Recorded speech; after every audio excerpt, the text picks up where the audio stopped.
Nigella Sativa seeds are rich in nutrition, so squeezing the oil out of them and turning the oil into a vinaigrette for a salad is an excellent way to consume them.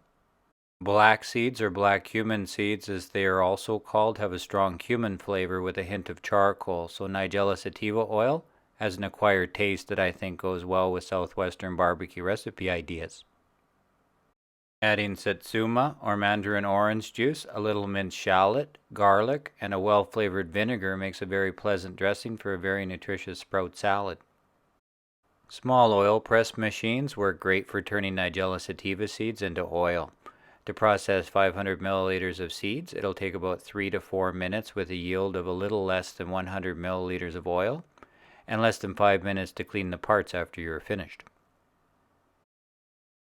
To make 100 milliliters of Nigella Sativa Mandarin vinaigrette, juice 2 Satsuma oranges into a small mason jar and add 1 teaspoon of finely diced shallot, half a teaspoon of minced garlic, and season with salt and pepper. Add a tablespoon of a good quality mild flavored vinegar. I am using a homemade Bartlett pear vinegar, but store-bought apple cider vinegar will work great too. And 2 tablespoons of Nigella Sativa oil. Add a lid and give the jar a good shake before you serve it. Stored in the refrigerator, this vinaigrette will be at its best for about 3 days. To assemble the salad, place a small handful of sprouts into a small mixing bowl. I am using a medley of broccoli, fenugreek, and alfalfa sprouts that I grew in a jar on my kitchen counter, but you can use the variety of sprouts that you like.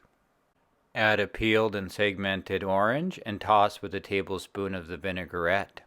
Add a few chopped almonds to taste and transfer to a small salad dish to serve.